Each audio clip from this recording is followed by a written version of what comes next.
Resonance podcast with Sally. Hello, my love. Welcome home to the sacred space of roar and resonance, where we rediscover the roar within and celebrate the beautifully interconnected ways of our echoed paths and our purpose with each other and the divine in this beautiful dance we call life. Here within this space, you are held, witnessed, guided, loved, respected by all that is seen and unseen. And my name is Sally Akandara, and I hold sacred space, co-creating with the divine to bring this place into existence, using various knowledge and wisdom gained through my own journey of remembering the I am, weaving with the knowledge and wisdom of the unseen world. I share stories anchored within the grid of tarot, oracle, esoteric studies, Akashic records, meditation, shamanism, various modalities. And I weave them into stories that are supporting the collective awakening and timeline shifts towards unity consciousness. And in this place, we celebrate the fullness of our human experience, the fullness of our emotions, energy, and motions. We celebrate the light, the dark, the shadow, the depths, the height, all that is, and all in between. And we show reverence, respect to what once was, that which no longer resonate, as we return them home to Gaia, to Source. And we share excitement and joy to the wonders that will come, that is here. And if you resonate with these messages, my energy and the energy of this space, I invite you to step through the gateway, through this portal, and let's begin. So these are timeless readings, meaning they are arriving into your field at the time when you call for them, and you are right where you are meant to be. And in today's episode, we invite in again for this month the wisdom of the Nine of Wands in reversed. The Nine of Wands actually showed up again around the beginning of the month. So, and I feel that there is some relationship between the two. This month we've had a collection of how one day relates to another, and this feels like that. Yesterday was similar to another incident as well, another occurrence, if you will. So today, with the Nine of Wands in reverse, it is calling back to some, and it started around the new moon time frame. So there were some boundaries, right? That back to the topics of boundaries, and today is Take Action Tuesday, Transformation Tuesday. So let's see. Let me begin with, for those who are new to tarot and new to just oracle readings, tarot readings, and so forth, readers have different ways on how they approach upright and reverse position. Personally, I read both. It is a little bit more complex to read both the upright and reverse position. I like a good challenge. And I feel that it represents the fullness of the human experience. Wands reminds me of the magical, mystical wands of anything that can be achieved, right? The wand that a wizard or a magician would hold to direct their energy into creating something. So I feel that wands being this energy that you can, anything you want to achieve, your desire, your passion, it's the channeling of our energy and intention through a single focus, right? A single point, much like if you were to have a magical wand in hand and you wanted to generate a spell, you would channel your energy through that single point. So you would direct all of your energy, your attention, your focus through the magical wand, right? Through that wand to have that spell come into existence. Well, the same thing as we kind of expand that concept, you all probably have already heard, right? That where your energy goes, or where your focus goes, your energy flows. So the same idea comes with here, like where are you putting your attention? And that's also when it comes to manifestation, and also why we live moment by moment, because you have you can always choose what you feel most comfortable to you, what feels like it's holding you right now. Or you can also choose a different path, right? A different path that is more exciting, a little bit more with uncertainty, but it's leading you to a place where your heart truly desires. All of this are choices that you can make moment by moment. And I've also found many instruments can be used as a wand. You've seen crystal wands, you've seen like ones that are made out of wood or about stone or other metals or modalities. But our body can also be a wand. And it's also mentioned in the book, The 78 Degrees of Wisdom by Rachel Pollack. The movement of our body, right? Our body can serve as that one. The movement, because wands are associated with fire energy. And fire energy is meant to move. It'll move based on the environment. It's either way, the degree to which it moves depends on its environment. But the core essence of fire is that it's meant to move. So our body, right? If we use our body as the conduit for messages, for actions, for our and expressions of our desires, then our body, the movement of our body, serving as that conduit to direct energy, spirit. Our body can be the housing of that, the spirit of spirit. So let's see. Wands are fire energy, and fire moves, as and moves based on the environment, right? So if your environment is so, let's say, very constrictive and you're stifled, then that fire is going to then be a very slow fizzled out. But if it's gently cared for, if you're in an environment where your fire, your passions are gently cared for, right? Meaning somebody is coming in, somebody is supporting you, you're putting in your intention, you're giving it care, the fire is going to burn longer. And I also feel like there's, fire is like that initial source of our human existence, right? Fire is that energy like in the belly, in our stomach, in our solar plexus, in our sacral that burns. Sometimes people say burn with passion. So fire energy that is within our body, our passion, our desire, our spirit moves us forward. And in ways to one energies contain like this masculine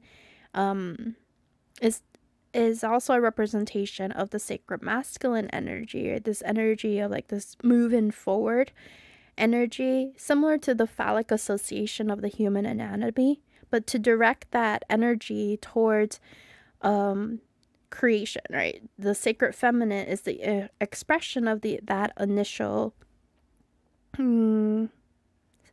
seed. And today being the day of Mars, Mars is also fire energy, it's sacred masculine energy. Wands is fire and sacred masculine energy. And then the third, of course, divinely orchestrated event is that on Thursday is full moon in Sagittarius. Sagittarius is also fire energy, masculine energy here. Well, as you can see, it's all about this forward movement energy. So related to our desire, our soul's purpose, our passion. And so let's take a moment to explore the energy of 9. 9 is the energy of death and transformation. And as you've heard me said in previous episodes, 9, as if you can look at it, soften your gaze and you look at the number 9, you can see it unfurls into like a 0, right? Into a completion. And with the full moon in Sagittarius coming up on May 23rd, a cycle is coming to a close. So 9 of Wands, when you put it all together, 9 of Wands in reverse, shares a tale of how are you tending to your fire? How are you tending to your passions and your desires? And what I feel in when I feel into it, it comes up with some questions and conversations around boundaries. What kind of boundaries are we setting up for ourselves that we are able to keep up well, or are they draining us, draining our spirit, draining our light, draining our fire? So boundaries. So let's talk a little bit about boundaries. There are loose boundaries and there are rigid boundaries, right? Both are not considered, I wouldn't say considered, quote, healthy, unquote, healthy boundaries. So when something is so rigid, you're not allowing for change or anyone to come through. Similar to a barrier around your heart, so that others do not come in because you fear. Maybe there's a fear there, right? A fear of getting hurt. Or if you have loose boundaries, that means you let everyone in, everyone and anything in, continuously encroaching on your time, your space. And this is where codependency, how you lose a sense of yourself versus another person. You lose a sense of what is your desire, what are your own energy that you're holding, or are you holding other people's energy? So healthy boundaries contain what I feel is like they contain boundaries that are aligned to what you want to enforce, right? Boundaries that are meant to keep you in alignment to yourself and authenticity to your true essence, to allow you to live your life purpose. And boundaries are, when they are enforced and what you want to, when they are enforced, they are strong, but they can also be flexible, right? Meaning they can change based on what you've learned and how you want to adjust them, but they'll be adjusted on your own accord. They're conscious boundaries. And so I'm thinking of an example here. So let's say, all right, let's say that someone has the capacity to do something, right? But they continuously come to you for help, knowing that you'll be able to do it quickly, you'll be able to get it out of the way quickly, and all. But you're feeling like, no, now you want to be able to kind of like empower, like let them, like they can figure it out, and you want them to be able to, that they have the capacity to, let's say, do a certain activity, right? Do that one activity that they keep coming to you for help for. So then you want to free, and what's driving you to kind of be like, kind of questioning this, like, is that now you want to use your time, you want to expand your time to focus on something you enjoy, something you love. So you set a boundary. You now say, every time this person comes to help you, you say, sorry, I don't have the time or bandwidth to help you with that right now. And initially, when you set boundaries, there's I've had this experience where it's kind of like an awkward dance where sometimes boundaries are set and you're like, oh, I don't know if I should have said it that way, but it's already been said. Boundaries, when you first set it, especially in relationships where people are not accustomed to it, they're accustomed to you kind of just putting everything down and just helping them, and in a way not valuing that you do that too. What happens is that they just continuously encroach on your boundaries. I'm personally still working on, like, boundaries is definitely like a conversation that we can go at length at, where it's something that I'm continuously working on, continuously finessing on. I can definitely say for sure that once, like, it's just expressed out there, like, I want more time to be able to work on my art. All right, how do I do that? That means saying no to things that will not, that are not aligned to that. Another example that I can think of is like, I jokingly call myself the chaos organizer, and in some ways it's interesting how that works in the whole metaphysical sense. We'll get to that some other time. Essentially, I am a very good organizer. I'm a good planner. And the reason why I'm such a good planner and organizer too is that it actually comes from a upbringing of not wanting to see other people's messiness, see people get stressed and then have them lash out at me. So let me anticipate what another person might need. Let me organize in a way that it leads me a desire to organize in such a way like, hey, it doesn't have to be stressful. Like, here's another way. But then I assume there's two driving force, right? There's the force that's driven by, me not wanting to witness people's messiness, but then there's the other force of me not wanting to also see them stress. So there's a place that can hold both truths. Well, what I've realized these days is that it's not how I want to operate anymore. People kind of want to witness people for their whole fullness of messiness and trusting and knowing that they will figure it out. And in that sense, right, learning to say no to when people say things about how, oh, you're such a great planner, you should take on this. No. This is where you're like, unfortunately, I don't have the time or the bandwidth to support you on this project. Thank you for the compliment anyway. I'm sure you'll figure it out. Like, there's ways that you can say it, and there's ways that you can say it in alignment to what feels good, what feels right to you, what feels confident to you.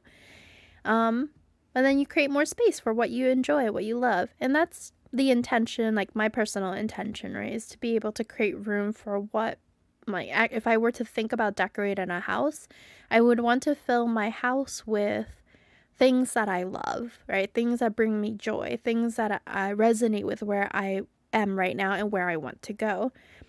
So being just more conscious about that. So I guess that kind of leads me into this.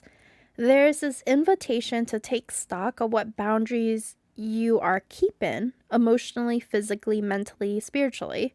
And based on what you notice, if you were to write all of this down, right, to look at this inventory of boundaries, assess to see what is still resonating with you and what no longer resonates with you.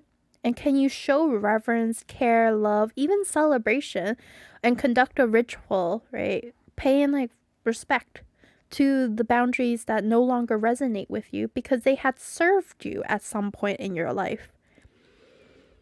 And for the boundaries that you want to keep, can you also celebrate them on how they've supported you thus far, and how can you finesse them or re-energize them to serve you moving forward? So Sagittarius energy, right? Full moon energy. Full moon's all about the completion of a cycle, a celebration. It's continue to push forward. And as we go from the full moon to the new moon, we are going through that shedding process. And Sagittarius, fire energy, moving forward. So all of this is to support you in aligning to what you love, your passion, what brings you joy, what lights you up. So think of it like what I said about the house. What do you want to fill your house with? Do you want to fill your house with cardboard boxes filled with, why are you showing me this? Packages of kind of like baggages. That's why it looked like boxes upon boxes upon boxes of baggages. Or do you want to fill it with little trinkets like cups or mugs from all over the world? There are things. So really take stock of what is it that you want to keep within your life. And in our enthusiasm, we may assume so much, but then realize that it just drains us at the end of the day.